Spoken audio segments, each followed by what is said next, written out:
chose the best friend's brother.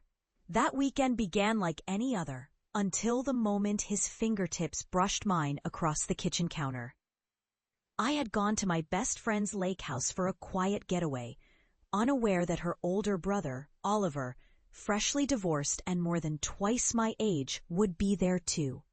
One accidental touch turned into a lingering gaze, and in that instant, something dangerous shifted within me. My life had been steady for years, at least from the outside. I was 37, respected in my career as a graphic designer, married for over a decade, and known for my loyalty to my husband, to my best friend, to the promises I had made in my 20s when the world seemed simpler. I loved the security of my tidy home, the fresh scent of coffee every morning, the way sunlight pooled on the hardwood floors as if it belonged there, unchanging. The lake house was supposed to be an escape from stress. Gentle waves against the dock, pine trees swaying in soft wind, but stability was about to splinter in ways I could not have imagined. The fracture began months before that weekend.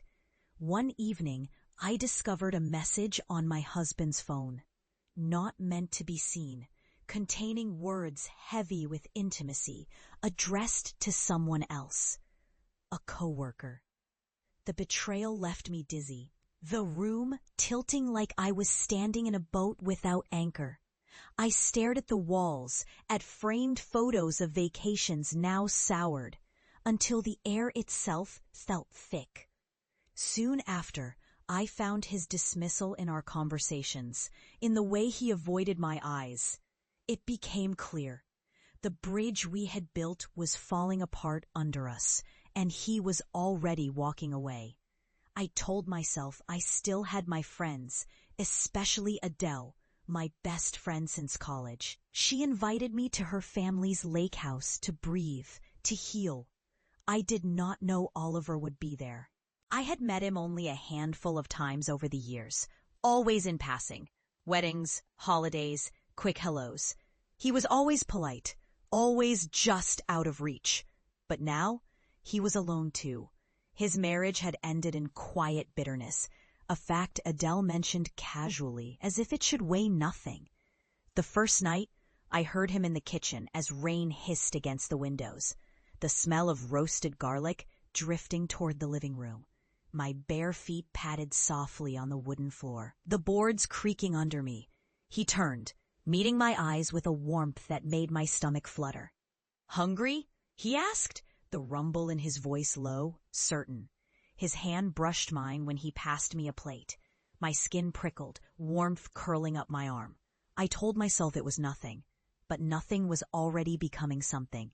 The days that followed blurred, but I remember the metallic taste of tears one morning when my husband sent me a casual text, as if nothing had shattered between us. I remember the hollow echo of my footsteps in my bedroom at night, a space so quiet I could hear the faint hum of my own heartbeat.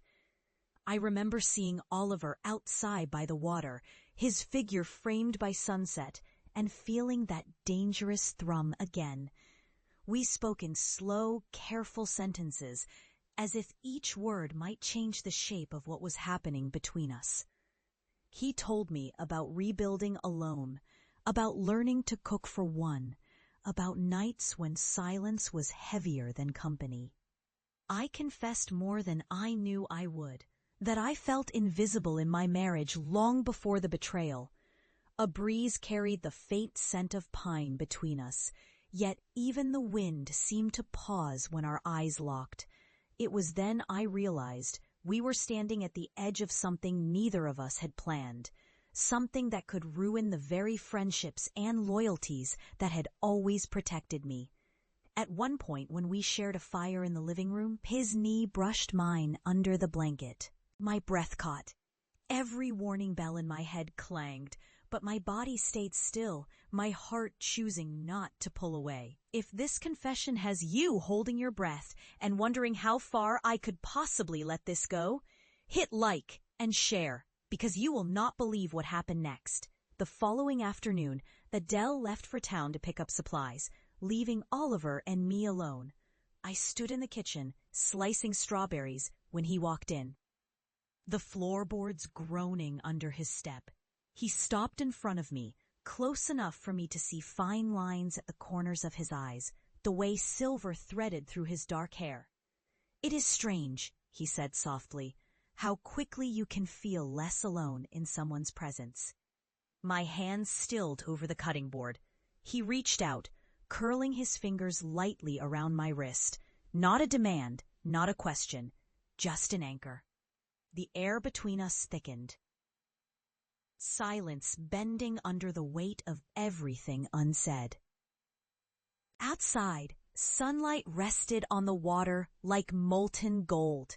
My pulse thumped against his touch. I thought of the years I had buried my hunger for connection under duty, how rare it was to be seen with such clarity. That night, we sat by the lake under a sky fat with stars. He shared stories of his boyhood summers here.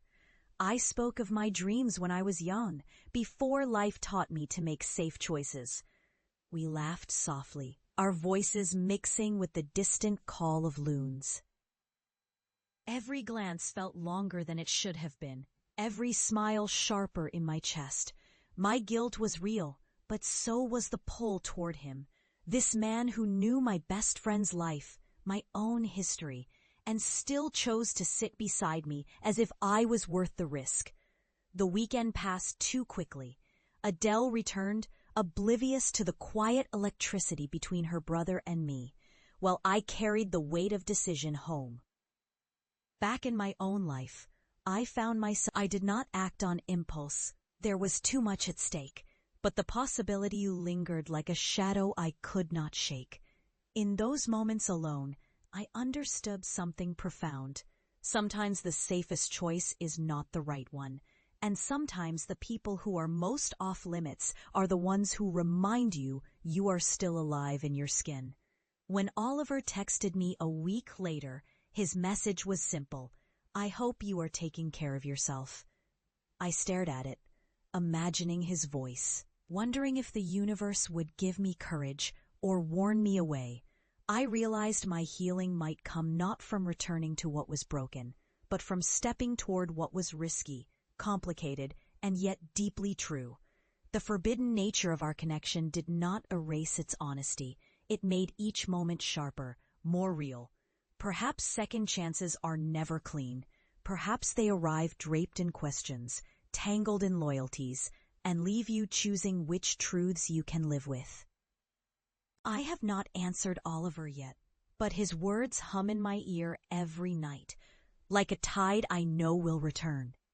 If you crave more raw emotional confessions, please like, share, and subscribe. Your next chapter awaits.